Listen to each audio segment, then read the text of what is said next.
अस्सलाम वालेकुम जी, किद्दां सारे ठीक ठाक हो। तो मैनू पता है अगर मैं तुहाडे सामने आ गई ना तो मैंने कुट देना, इसलिए मैं तुहाडे सामने नहीं आती। अब मैं भी क्या करूँ, मेरी मजबूरी थी, मेरी रिवीजन टेस्ट स्टार्ट होने वाले हैं तो इसकी भी प्रिपरेशंस कर रही थी। अभी स्टार्ट तो नहीं हुए, बस होने वाले हैं। तो ये जो व्लॉग है चौथे दिन और पाँचवें दिन का व्लॉग है ईद के। और क्योंकि अब हम चौथे दिन का जो व्लॉग है मैंने बहुत कम बनाया था क्योंकि इतना काम था। हमने उस दिन सारी पैकिंग चेकिंग करनी थी, मेहंदी वगैरह लगानी थी और स्किन केयर भी करना था ऑब्वियसली, क्योंकि शादी भी जाना हो, स्किन केयर ना हो लड़कियों का ऐसा तो हो ही नहीं सकता। और एक तो पैकिंग करने में पूरा दिन ही लग जाता है। And of course we are Pakistani, Eid के बाद नहीं तो किसी भी फंक्शन के बाद हमारे घर दाल चावल ना पके ऐसा हो ही नहीं सकता। तो बस हम खाना खाया और फिर थोड़ी देर रेस्ट की क्योंकि हम थक गए थे। एक तो इतनी पैकिंग की हमने, और ऑटोमेटिकली अगर आप किसी शादी पे जाओ ना, मतलब कि आपने वहीं पे रहना हो तो उस शादी में ना बहुत मज़ा आता है। मेरा तो ऐसे होता है कि किसी शादी पे आपने वहाँ जाकर रहना हो ना तो वहाँ पे बहुत मज़ा आता है। बाकी शादी में हमें आता है लेकिन उतना मज़ा नहीं आता जितना आप किसी के घर जाके रहते शादी वाले घर में। तो बस ये मेरी मेहंदी थी। आप लोगों को कैसे लगी है, मेरी बहन ने लगाई है, आप मेरी बहन को अंडर एस्टिमेट नहीं कर सकते।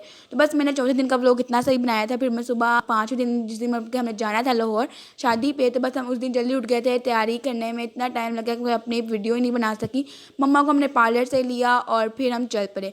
और मैंने ना ये जो बाल आप लोग देख रहे हैं कि इसने बाल कैसे बनाए, मैंने बाल बांध लिए थे क्योंकि ना मुझे पता था मुझसे सफ़र वैसे ही नहीं होता और शादी के कपड़े पहन के सफ़र करना वो तो बिल्कुल भी नहीं होता। और जब आप सफ़र करो और आपके पास गंदबला ना हो तो सफ़र वैसे नहीं गुजरता।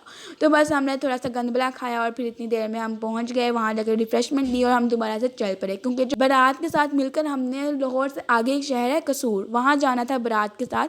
तो हम दोबारा से सफ़र पर करने लगे। एक तो सफ़र सफ़र सफ़र करके इतना थक गए थे ना बारात से वापस आकर। तो बस हम बारात के साथ पहुँचे, वहाँ पे हमारा वेलकम हुआ और वेलकम करने के बाद निकाह तो पहले से हुआ था तो इसीलिए बस जाते ही खाना खुल गया और हमने खाना वगैरह खाया और फिर हम घर वापस आ गए अपने घर। ओहो, मतलब कि शादी वाले घर आ गए।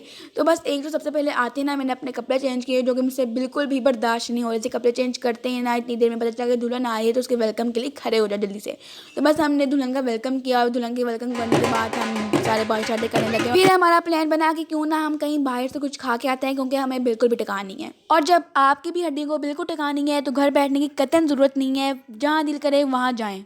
और जब किसी लड़कियों को गोलगप्पे और फ्राइज मेन्यू में नजर आ जाए तो वो और क्या ही मंगवाएगी। तो बस हमें भी नजर आ गया, हमने गोलगप्पे और फ्राइज ही खाया और खाते ही वापस आ गए। और मैं आके ना मैं ऐसे डिगी हूँ ना, ऐसे मरी हूँ कि मुझे नहीं पता मैं कहाँ लेटी हूँ कहाँ नहीं, मुझे होश ही नहीं थे क्योंकि इतना सफ़र करने के बाद इतनी थकान हो गई थी ना। अभी बाकी सारे बैठे गपशप कर रहे थे और मैं जाके अंदर आराम से सोई हुई। तो बस इतना सब लोग था। I hope you like this video. If you like this video so don't forget to like, subscribe and share.